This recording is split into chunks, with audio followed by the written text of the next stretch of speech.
Quien en este caso se sube al escenario y forma parte de esta charla como CIO y cofundador de ucrop.it. Marcos Lafalle es COO y cofundador de Circular y el moderador en este momento es Patricio Bavera, que es gerente de operaciones de Nester Tech, a quien le damos un gran aplauso a ellos cuatro, a todos ellos, y bienvenidos a Maizar 2025. Bueno, muchísimas gracias. Gracias a Maizar por la convocatoria, a todos ustedes por estar presentes, a los amigos que me acompañan.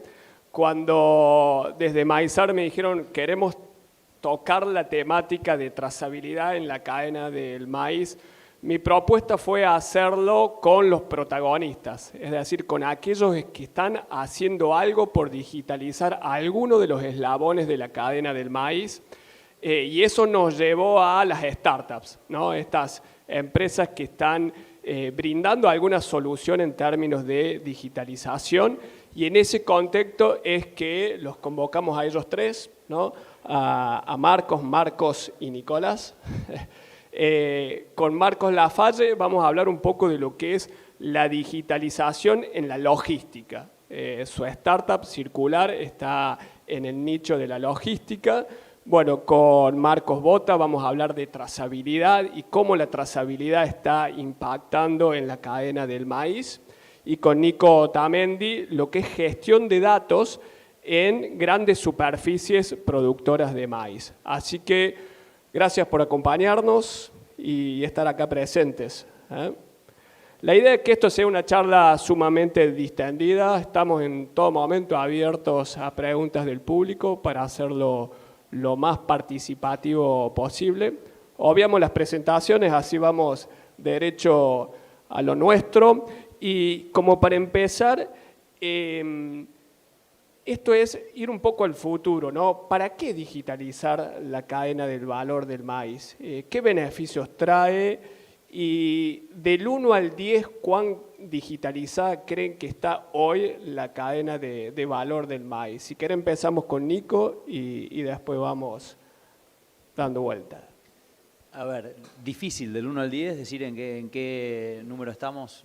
Yo diría que debemos estar en un 6. En un 6 porque los datos están, todas las sembradoras, aplicadoras y cosechadoras están levantando muchísimos datos todos los años. Todos estos datos que mostraban de ensayos levantan datos todos los años para entender cuáles son los mejores insumos para cada hectárea. Y bueno, Marcos y Marcos van a saber hablar de en el lado de la logística y trazabilidad, la cantidad de datos que existen también hoy. O sea que los datos están, yo diría. El tema es cómo hacemos que esos datos nos sirvan para ganar eficiencia. Y ahí es donde creo que hay una gran oportunidad y me parece que cada uno de nosotros, desde nuestros diferentes lugares, estamos tratando de aprovechar lo que hay hoy ya producido de datos para que se logre mayor rentabilidad o, en definitiva, para los diferentes actores de la cadena de valor. Así, bien breve, desde el punto de vista de EIWA, lo que nosotros estamos haciendo justamente es eso. Agarramos datos existentes que provienen de la maquinaria, y los analizamos y ayudamos también a que se ensayen variantes de densidad de siembra y dosis de fertilización sin ningún cambio operativo a campo y sin ningún esfuerzo de gestión de datos, para que a partir del análisis de todos estos datos se pueda identificar, por ejemplo, qué hectáreas adentro de cada lote tuvieron un margen bruto negativo. O sea, generalmente el análisis hoy están los datos, pero se hace un análisis a nivel lote o campo. Nosotros eso lo podemos llevar a decir, bueno, estas son las hectáreas que quizás hubiese convenido ni siquiera sembrar en estas condiciones de esta campaña, ¿no? O, por ejemplo, poder hacer ensayos a escala en todos los ambientes, todos los años, sin cambiar nada en el proceso de campo, pero de esa manera pudiendo aprender un montón de cuáles son las variantes más rentables al momento de elegir las dosis y cuáles son esas dosis más óptimas. Entonces, algunos ejemplos al menos de nuestro lado, ¿no? de lo que estamos viendo. Bien, Marcos. Bueno, primero y antes que nada, muchísimas gracias por el espacio, es un placer. Yo creo que coincido con Nico que hay mucho más por hacerse en términos de la cadena en general. También creo que, y un poco lo que a mí me toca como cofundador en Ucropit, creo que la trazabilidad es un poco la respuesta a que la información digitalizada o no, digamos, pero en proceso de digitalización o digitalizable, con potencial de digitalización, tenga un propósito, ¿no? Porque entonces ahí tenemos ya información digitalizada con un propósito específico, ¿no? Que sería cumplir un contrato. Entonces ahí entramos a muchas cosas más que hacen y vuelven potente la digitalización, ¿no? Que es que tenga gobernanza, algo que pueda cumplir un acuerdo, hablemos Smart Agriculture o cualquier cuestión que genere cultivos climáticamente inteligentes y que puedan estar cumpliendo acuerdos, cumpliendo certificaciones, ¿no? Después voy a hablar un poquito de hoy cómo se está haciendo el mercado de lo voluntario y lo regulatorio, pero en términos generales yo creo que hay mucho por trabajar en un enfoque más sistémico para que la cadena, ¿no? Muy bien digitalizada la parte más en productores, pero para que ese commodity, hablemos del maíz como commodity, ¿no? Continúe en la trazabilidad y por ende capturando valor en el mercado hoy de estándares, es donde hay mucho por construir y es lo que se va a venir, ¿no? Ya maíces más especiales, tienen su trazabilidad por estar cerca, a veces maíz pop, cerca del consumidor final o pisingallo o algún tipo de maíz especiales, pero para que llegue al commodity, que es el gran desafío, va a ir de la mano de estándares que se van regulando, de mercados voluntarios que van tomando cada vez mayor valor y mayores premios, en definitiva, y políticas claras que permitan que haya valor, ¿no? En el momento que haya valor, la data con propósito y gobernanza cumple contratos y ahí se va a ir alineando la potencia de la digitalización hacia toda la cadena. Bien, a ver, Nico le puso un 6 a cuán digitalizado está hoy la cadena, pero me imagino que es más a lo que a vos te toca, que es el productor, ¿no? El primer eslabón de la cadena. Vos estás más ya en toda la cadena, porque estamos hablando de trazabilidad. ¿Qué nota le pones? Y medio, yo creo que está bien disociada la nota en cuanto que tenés una potencia tremenda digitalizable, si querés, porque es el cultivo, creo yo, que es más interesante en medirle y en darle el manejo, y entonces es donde la data más agrega valor en modo productivo, ¿está bien? Y creo que al mismo tiempo es el maíz el que tiene el mejor cuento entre los cultivos sustentables para posicionarse en el mundo, y está totalmente por ahí disociado eso en el propósito que tiene eso para que sea transaccional a un estándar o a capturar valor. Entonces, está disociado ese cultivo que por ahí tiene más potencia en la digitalización a nivel producción y menos expresión en logro en lo que es el resto de la cadena, creo yo, ¿no? Porque los otros cultivos, por una razón o por otra, están mejores parados, a veces en 2 BSBS, a veces en EUDR que lo alcanza la soja y no el maíz, por ejemplo. Entonces, tenemos desde el lado de la atracción de los cultivos una desproporción no tanto aprovechable hoy por hoy. Así que me voy, si querés, con un 5, un 6 en términos de, pero muy desproporcionado cuando tengo que verlo en toda la cadena, digamos. Bien, vamos a la logística con Marcos. Bueno, vos preguntabas por qué digitalizarse, ¿no? Y yo te diría, la principal razón por qué digitalizarse y desde el eslabón de la logística, como lo vemos desde Circular, es porque hoy la logística en Argentina representa en algunos casos hasta el 25% del costo del producto puesto en puerto, ¿no? Con lo cual, ¿y a qué se debe eso? Bueno, si lo comparamos contra otros países, estamos mucho más arriba.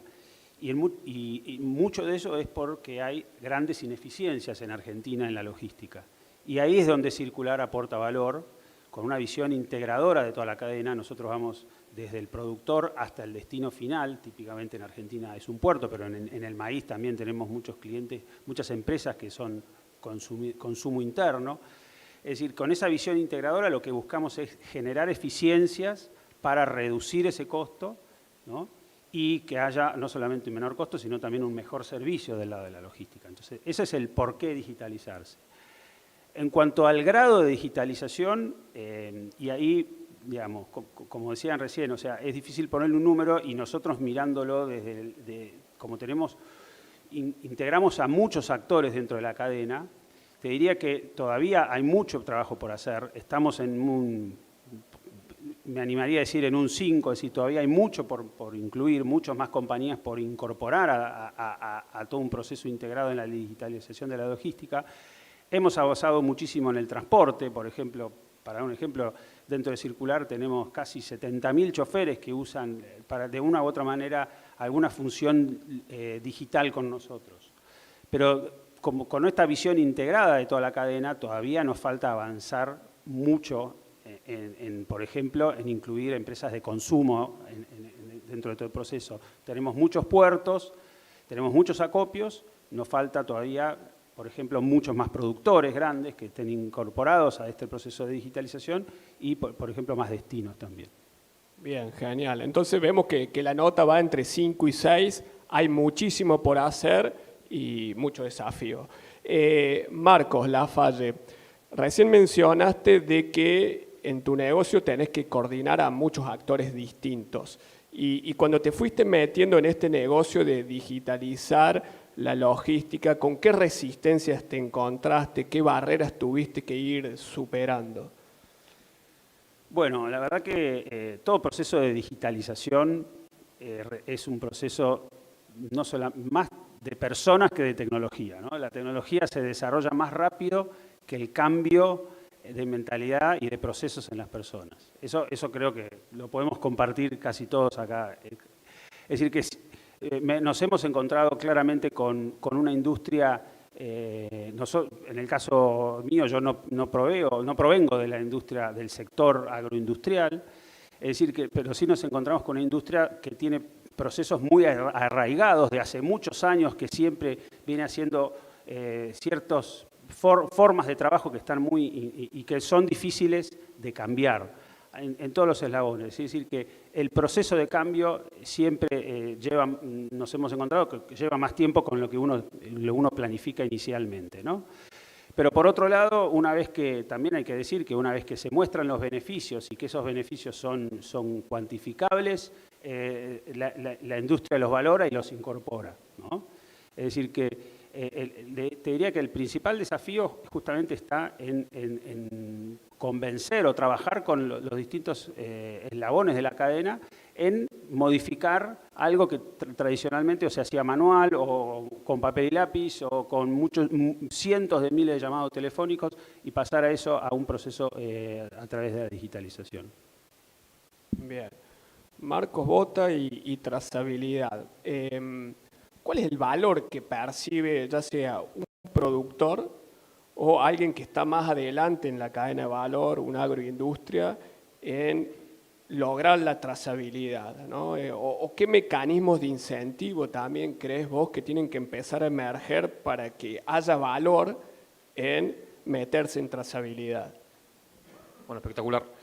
Ahora, para responder eso, estamos nosotros, bueno, en Ucropit desde 2018, ¿no? Trabajando en trazabilidad y en toda esta cuestión. Y la verdad que muchas veces yo lo que veo, y siempre digo, está descompensado la percepción de esfuerzo versus beneficio, ¿no? Entonces, muchas veces uno percibe como un esfuerzo, el que sea, ¿no? Pero tenés que hacerlo y ahí coincido con Marcos que la tecnología ya está, ¿no? Muchas veces es ese cambiar ese mindset, tirarse a experimentarlo, ¿no? El proceso. Es un proceso muy experimental la trazabilidad y muchas veces termina siendo lo opuesto a lo que parece. A veces parece algo muy aburrido, por ahí uno empieza a hablar de un estándar y cosas, y te estoy dando un montón de información en el presente, algo que va a pasar en toda la campaña, y que parece muy engorroso, y cuando la experiencia se vuelve lo opuesto, ¿no? Se vuelve un lugar donde uno está viendo constante feedback sobre en dónde tiene un potencial, por ejemplo, sustentable para aprovechar, en dónde tiene en todo lo que es su información agregada, información específica o un lote puntual o un cultivo puntual o un campo puntual donde puede maximizar con un beneficio, ¿no? Y cuando hablamos de beneficios son múltiples los que están empezando a escalar en el mercado. Entonces, uno a veces, yo siempre digo lo mismo, uno ve los beneficios variables en toneladas que hoy ya se pagan por sustentabilidad, ¿no? Para resumirlo, después explicamos, si no, me gustaría explicar qué tiene que ver con el mercado regulado, qué voluntario y dónde hay valor, ¿no? Pero uno empieza a ver Europa, $70 por tonelada, por ejemplo, ¿no? En Australia lo mismo, nosotros estamos hoy trabajando en 17 países actualmente. Entonces, y uno ve todo ese valor que va, y ese valor obviamente que es una atracción fuerte que te vuelve a llevar a ver cómo puedo aprovechar eso, ¿no? Cómo puedo mostrar una buena huella de carbono, y no solo con, como hoy decían en el Congreso, la miopía de la huella de carbono, muchas más cosas, ¿no? O sea, en el momento en que uno tiene un proceso de trazabilidad, se puede hablar de un proceso holístico analizado en múltiples métricas sustentables, en las cuales una de ellas, y es muy importante por la oportunidad que se da, es el mercado de carbono, otra es comprobar deforestación, etcétera, etcétera. Entonces, en un ambiente donde uno, por estarse digitalizado, puede utilizar con propósito, llamémoslo esa información digitalizada, y cumplir acuerdos, es un poco el futuro donde el agro va a estar parado y pudiendo capturar valor. Y después ya tiene que ver con otras cuestiones. Por ejemplo, ahora volvió a salir con Trump en Estados Unidos, parecía medio como con un poquito de pushback lo que era el tema de energía y biocombustibles, y ahora salió todo lo contrario, ¿no? Lo corren del 20, le dan 4 años más, al 31 en vez del 27, la extensión de posibilidad. Estás hablando de billions que van a ir principalmente lo que es maíz, ¿no? Entonces, y el concepto cuando uno lee el manifiesto que salió ayer están todos hablando de cómo hacen para que entonces haya innovación específica para incentivar los premios y el desarrollo de innovación hacia trazabilidad sustentable, y además que tampoco es suficiente hablar del cambio de uso del suelo como forma donde te recibís el incentivo, sino mostrar lo que pasó en tu campaña con evidencias, y menciona data collection, por ejemplo, que sería mostrar data y evidencias, conectar información, tener un sistema donde uno tenga y pueda reportar, ¿no?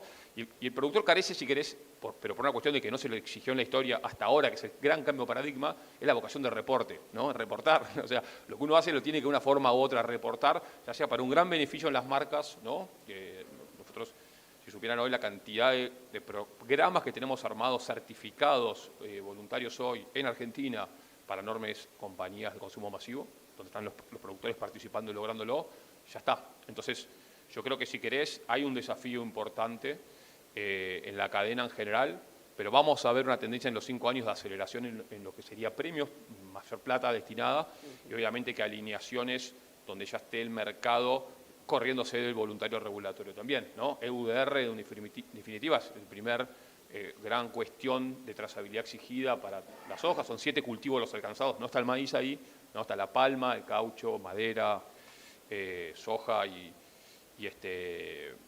carne y sus derivados, digamos, pero todo va camino, digamos, hacia una tendencia muy clara donde la trazabilidad te va a poder maximizar, y llamémoslo ese commodity con identificación y con agregado de valor que va a estar dado en cómo puedas demostrarlo, ¿no? Si no, entramos en el último concepto, que es el greenwashing, ¿no? O sea, cómo, ya estando en un proceso, cómo puedo demostrar el valor que tomé por fuera de lo declarativo en lo que tiene que ver con evidencias y oportunidades. Pero la oportunidad es masiva, ¿no? Es donde va la oportunidad realmente en el agro, y me quedo con la tecnología que está disponible, los casos que ya están en el QR, en la góndola, el proceso que vos hacés como productor, los mercados que se están abriendo por esas cuestiones, es para aprovecharlo realmente. Bien, gracias. Nico, vos estás con los productores, y el productor agropecuario genera una enorme cantidad de datos, pero tiene el desafío de poder capturar esos datos, procesarlos y transformarlo en información para tomar mejores decisiones. Y ese es un ejemplo claro de lo que es digitalización, ¿no? Si viene un productor y te pregunta, che, ¿qué es digitalizarme? Es eso, ¿no? Me gustaría que nos cuentes casos concretos de un productor que hizo eso con ustedes y qué beneficios les trajo. Buenísimo. Bueno, esta campaña cerramos, por ejemplo, estamos haciendo el cierre de campaña con Ceibos, y ahí viendo los primeros datos de cosecha que vienen, como yo mencioné, usamos los datos existentes de la maquinaria y económicos que tienen de gestión hoy, sin cambiar ningún proceso operativo a campo, y ellos identificaron que en las primeras 8.800 hectáreas de maíz procesadas tenían todos los lotes con margen bruto positivo, pero había 1.200 hectáreas distribuidas en pedacitos dentro de cada uno de esos lotes que tenían margen bruto negativo, con un promedio de pérdida de $256 por hectárea. Imposible ver eso sin tener una granularidad de análisis que vaya a la hectárea o al píxel, y después tomar acción con respecto a eso. Cómo gestiono ese ambiente dentro de mi lote para no perder plata la próxima campaña, ¿no? El otro ejemplo es que distribuimos 1.000 ensayos de densidad de siembra y de dosis de fertilización en unas 20.000 hectáreas, también sin ningún cambio en el proceso operativo a campo, metiendo esos ensayos dentro de las prescripciones de siembra y dentro de las prescripciones de fertilización, y se detectaron en las primeras 5.000 hectáreas procesadas una oportunidad de mejora de $250.000 utilizando las dosis óptimas de siembra y de fertilización para cada uno de esos ambientes. Entonces, de repente, este productor que procesó 5.000 hectáreas tiene la red de ensayos más grande de Argentina, más grande que por ahí la que hizo cualquier semillera, con datos propios en su propio lote en cada uno de sus ambientes y con un análisis estadístico que le da una conclusión muy clara acerca de reducir la cantidad de semilla o aumentar la cantidad de semilla porque el impacto sería tanto, ¿no? Esas métricas hoy se pueden tomar, se pueden hacer de vuelta, sin cambiar nada en el proceso operativo a campo. Así que esos son un par de casos concretos que estamos viendo y es solo cuestión de, en ese cierre de campaña que se hace hoy, que quizás se hace en base a un análisis por lote, en datos de un Excel, para tomar una decisión de qué híbrido voy a sembrar la campaña que viene, cómo modifico mis ambientes, cuál es la mejor dosis para la campaña que viene. Bueno, ese proceso hay que cambiarlo, hay que empezar a usar todos los datos que sí hay, que ya existen. Y ahí vuelvo a la primera pregunta, la pregunta que hiciste justo antes, acerca de cuáles son esas barreras de digitalización que estamos viendo. Y nosotros vemos esencialmente dos. Una esencial es poder mostrar valor real de esto. Entonces esos $70 por tonelada que mencionaba Marcos, estos $250.000 de mejora económica detectada usando los datos, la posibilidad de detectar estas 1.200 hectáreas con margen bruto negativo, esas métricas visibles y actuables que pueda proveer la tecnología, esa es clave. Nos llevó un tiempo poder llegar a ese tipo de conclusiones con la tecnología. Y lo segundo tiene que ser escalabilidad. ¿Y qué quiere decir escalabilidad? Que si para tomar estas conclusiones yo tengo un esfuerzo operativo adicional enorme, no va a suceder, no se va a implementar la tecnología. Entonces tenemos que poder usar los procesos actuales. Ahí el cambio en la maquinaria fue un antes y un después. La mayoría de los productores hoy tienen monitores de rendimiento y tienen aplicación variable de siembra y fertilización. Eso genera una cantidad de datos enorme. Entonces eso ya no afecta la escalabilidad al momento de poder obtener estos datos. Y en segunda instancia, poder minimizar la manipulación de datos. O sea, integrarse a las plataformas existentes donde estos datos están, para que el productor, sin ningún esfuerzo, al final de la campaña diga, che, acá tengo los problemas, esto es lo que puedo hacer, ¿no? Buenísimo. Ahora los voy a interpelar un poco, ¿no? Porque estamos hablando de digitalización. Si yo voy a digitalización del productor y la gestión de datos, hablo con Nico. Ahora, si yo quiero hablar de logística, hablo con Marcos, de trazabilidad con Marcos. ¿Qué pasaría si yo quisiera hablar de todo esto con uno solo de ustedes? A ver, ¿a qué apunto? El productor agropecuario está un poco cansado de tener que cargar el mismo dato en distintas plataformas o está un poco mareado con tanta oferta de soluciones. ¿Cómo sería construir la super solución para el agro donde ustedes tres se tendrían que juntar a conversar y decir, che, a ver cómo nos integramos para ir todos juntos al productor, a la industria, a la cadena? No vamos a encontrar la respuesta ahora, pero cómo tirar algunas líneas de cuál es su visión de esto hacia futuro. El que quiera tomarla, que arranque. Yo, ya que tengo el micrófono, cierro mi parte y paso. Bueno, integraciones, ¿no? Y la mayoría de las plataformas están ofreciendo hoy esas APIs. Entonces, por ejemplo, nosotros nos integramos directamente con FieldView, en donde originan muchos de estos datos, con John Deere Operation Center, y sin duda, a medida que esta data se vaya organizando y haya más datos, integraciones con UCropit, con Circular, van a tener todo el sentido del mundo para que no haya doble carga, ¿no? O sea, está yendo en esa dirección la industria, nos estamos integrando progresivamente a medida que se genera valor esa integración, ¿no? Sí, yo, así un poco más general, creo que si algo que se viene ahora es el mundo, digamos, de las alianzas, ¿no? Creo que, y no solamente por la necesidad puntual y facilitarle la vida al usuario, sino también un poco cómo está el mercado. Hoy hubo mucho proceso de inversión e innovación en tecnologías exponenciales que digitalizan bastante significativo y el producto está. Entonces, las alianzas a lo que es la capitalización hoy en el mercado está un poco más retraído, ¿no? Inversión en innovación. Estamos hablando a nivel mundial y ni hablar específico en Latinoamérica. Y eso va a llevar también a una estrategia, no sé si necesariamente defensiva, ¿no? Pero de eficiencia en el producto realizado y de alianzas para que la solución sea convergente entre varios actores.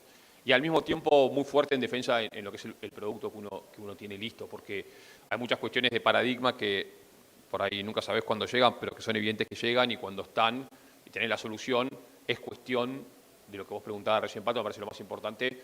Si algo que nosotros aceleramos como compañía en los últimos meses son cerrar acuerdos de alianzas estratégicas globales, te diría, desde con certificadores, hasta con empresas de tecnología, hasta con empresas por competencias nuestras muy específicas en algunos mercados, siendo nosotros Engine como más software ahí atrás de por ahí el front de ellos, ni hablar en grandes empresas corporativas también que además de nuestro modelo de negocios estamos como proviéndole esa parte de solución a su empastado, digamos, digital y integrándonos, ¿no? Y ahí tuvimos un poco la visión de ser un gran microintegrador. Uclopic funciona de esa manera, ¿no?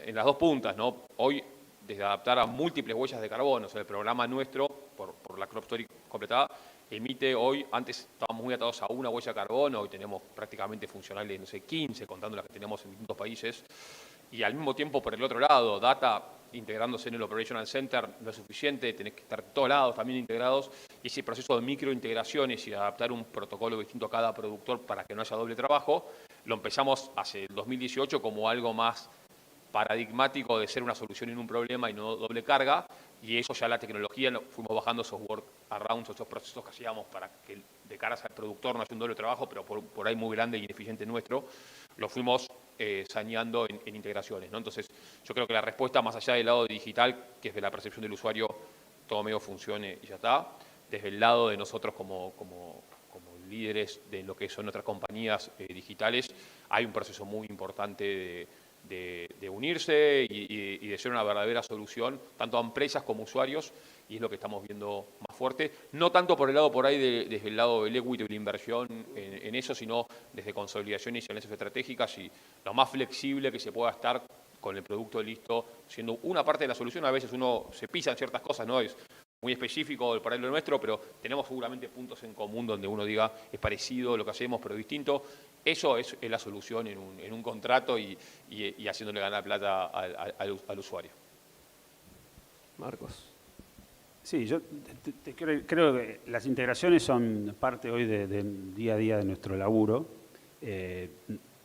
Para dar un ejemplo, nosotros estamos integrados con sistemas de puerto, con sistemas de acopio, y siempre cuando vas muchas veces a una empresa nueva, lo primero que te pregunta es, no quiero cargar el mismo dato 2 veces en el mismo lugar, ¿no? Entonces, ¿cómo haces para, muchas veces, y eso lleva horas de trabajo a gente que está haciendo trabajo que no tiene valor agregado? Puedes imputar un dato de un sistema y en otro sistema el mismo dato, genera errores típicamente y obviamente ineficiencias.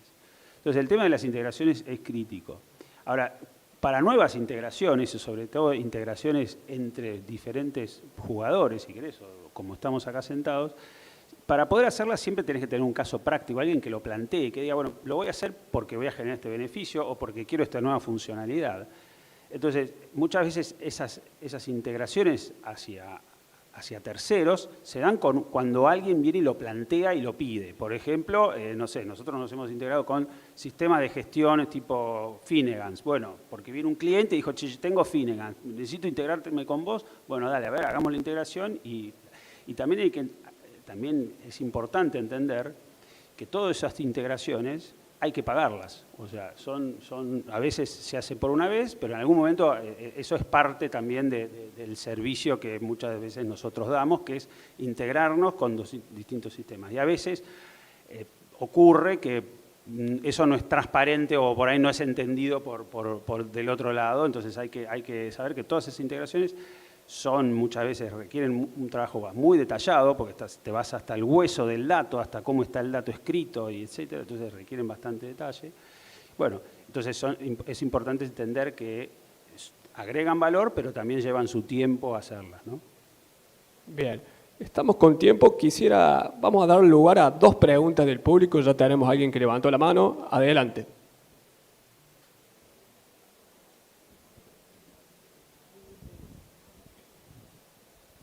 Sí, muchas veces la parte, la voz más débil es la parte del sensor y calibración de sensores a campo, ¿no? ¿Cómo estamos en ese aspecto, la calibración desde un sensor de rendimiento, etcétera? ¿Cómo ven ese tema? Buenísimo punto, y justo también toca con el tema de integraciones. ¿Por qué? Porque lo primero el dato real de rendimiento del lote sale de la balanza.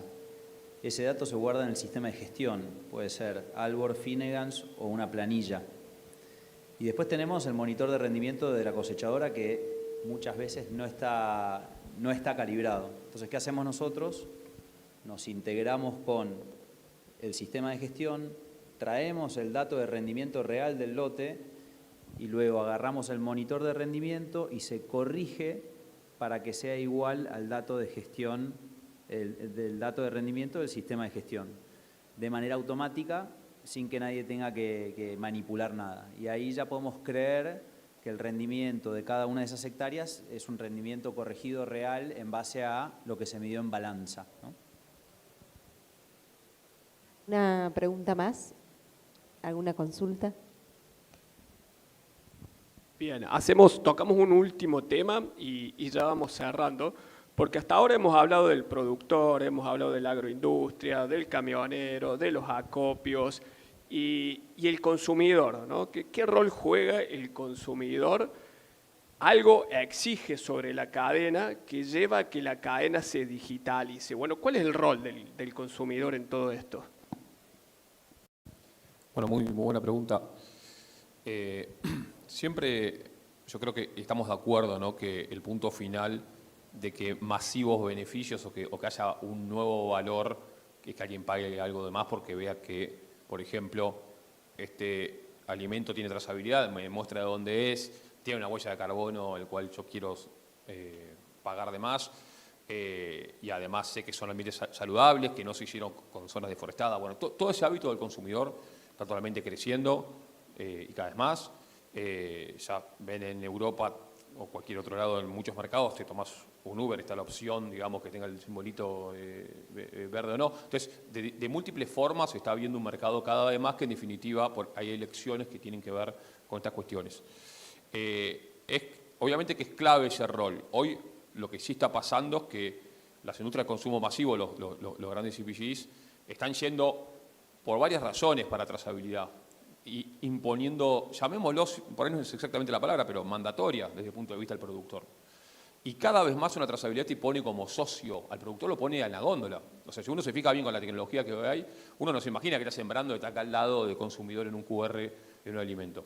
Está toda la tecnología hecha para eso, ¿no? Obviamente ahora, para que sea un buen negocio y estés dispuesto a esa relación esfuerzo-beneficio, que vos tengas trazado con gobernanza, con demás, sin greenwashing, en un QR, en un alimento, es más bien lo que falta es esa parte, pero es una cuestión de mercado. Por eso los mercados están yendo de voluntarios a regulatorios la mayoría. En España ahora el mercado de carbono para ciertas empresas, hace poco también pasó a ser obligatorio, ¿no? Para ciertos niveles de empresas, y después va bajando. Son un montón de pasos los que venimos viendo. O los biocombustibles en Estados Unidos ahora. En todo sentido hay una tendencia clarísima hacia ese lado, desde la regulación, desde el origen de los alimentos, todo va a un solo lado, que es en ese QR, ese alimento diferenciándose por cuestiones que antes eran imposibles de mostrar. Está bien, ahora se pueden demostrar. Y desde ese lado el valor se va a ir desarrollando por diferenciación de marcas o por premios y demás, y ni hablar cuando hablamos de que es un mercado de trillions el costo a decarbonizar el mundo del 2030. Entre 1 y 3 trillones se analizan distintas fuentes. Te lleva al mercado, siempre digo lo mismo, cuando uno analiza la potencial que hay por diferenciarse en sustentabilidad en la cadena, es duplicar el mercado actual de insumos en el agro. Imagínate la burrada de mercado que hay. Ese es el mercado que está generándose como una plusvalía nueva, una torta nueva de valor, y desde el lado, obviamente, de poderse diferenciar eso en un consumidor, es como muy evidente la tendencia, y después siempre vamos a ver cómo puede ser convergente las decisiones de manejo que yo hago con las distintas tecnologías, y que eso también me permita, digamos, estar ahí. Pero bueno, yo veo eso, veo que la tendencia del productor cada vez más va a ser hacer ese socio en ese QR, en ese alimento, a estar integrado en cadenas de valor de una forma, si querés, cada vez menos commodities, de ese sentido, o ¿por qué no?, un nuevo commodity con DNI o con identificación moviéndose en los mercados. Bien. ¿Alguien quiere agregar algo? Nico, Marcos, a esto. ¿No? Déjenle un mensaje al público, cada uno desde su lugar, un mensaje de cierre. Bueno, desde Circular queremos dejar un mensaje para todo el sector agro, que seguimos trabajando y venimos trabajando desde el año 2018 en buscar que la logística en el agro sea más eficiente. También estamos trabajando justamente en medir la huella de carbono de la logística para aportar a ello. Y también para que el día a día de lo que es el productor agropecuario desde el campo, que muchas veces es el tema de la logística es más un dolor de cabeza porque es algo que típicamente no es algo que está en sus prioridades, sea mucho más simple y tenga mucho más información para poder hacer seguimiento sobre dónde están sus cargas. Bueno, yo un poco, para reforzar lo que dije recién, hay una enorme tendencia a duplicar el valor en muy corto plazo que hoy percibimos por tener por poder demostrar lo que estamos haciendo básicamente, ¿no? Y por eso, además de la sustentabilidad, pero básicamente es demostrar lo que estamos haciendo, y yo creo que desde ese lado es donde todo está convergiendo, ¿no? En todo sentido, y que no hay nada que más vaya a pagar que tener sistemas que generen evidencias, vocación de reporte, que estés pudiendo capturar el valor. Porque el valor va a venir de múltiples maneras, ¿no? Obviamente desde financiación sustentable, desde un bono verde, desde el mercado regulado que se va generando, mercados voluntarios, premiums crecientes de manera significativa, son los premiums como están creciendo, y hay veces hay que ponerse a trabajar, pero lo vamos generando. Nosotros en Australia estamos con biodiesel hace un montón y fueron 3 años de trabajo con un cliente nuestro para ya tener una huella totalmente certificable y fácil que les está permitiendo ganar una plusvalía de valor por lo que nosotros innovamos. Entonces, eso es una cuestión de tiempo que va a un solo lugar, que es a premium de valor crecientes y diferenciales por demostrar lo que estamos haciendo, ¿no? Sin riesgo de greenwashing y obviamente ni hablar con la potencia de la sustentabilidad. Para cerrar, maíz. Más claro, el maíz en la mega oportunidad que tiene del lado de la huella es muy evidente en comparaciones con cualquier país del mundo, diría, y eso es una oportunidad enorme que tiene Argentina que no la tiene que dejar pasar. Y nada, eso para cerrar un poquito más con el caso del maíz. Así que nada, yo lo que dejo de mensaje es eso, es trazabilidad y formación con propósito, y quedas parado en un lugar que solito, acá 5 años, imagínense, va a ser esto la agricultura, el mercado de la agricultura. Bueno, y de mi lado los datos ya los tienen probablemente, si tienen aplicación variable, si tienen monitores de rendimiento ya los tienen. Es increíble lo que pueden aprender de ellos si los procesan bien o si los pueden sacar información. Nosotros hemos visto mejoras de $50 a $300 por hectárea simplemente procesando los datos que ya tienen hoy. Así que creo que la oportunidad está y hoy es mucho más fácil sacarle valor a eso. Bien, bueno, Nico, Marcos, muchísimas gracias, gracias a la organización. Esperamos haber agregado un granito de maíz a sus ideas, a sus conceptos y haberles agregado valor. Muchísimas gracias. Fuerte el aplauso, claro que sí. No se vayan sin la foto en esta edición. Maizar 2025 por más valor. Así compartimos todo junto a la digitalización de la cadena de valor, ni más ni menos que del maíz, uno de los cultivos, como estamos diciendo, estrellas, protagonistas desde Maizar. Nicolás Otamendi, así compartía todo desde EIWA, Marcos Bota desde Ucropit, Marcos Lafalle desde Circular, a cargo de la logística, y el moderador que se está retirando en este momento, Patricio Bavera desde Nesters Tech. Muchísimas gracias a los 4.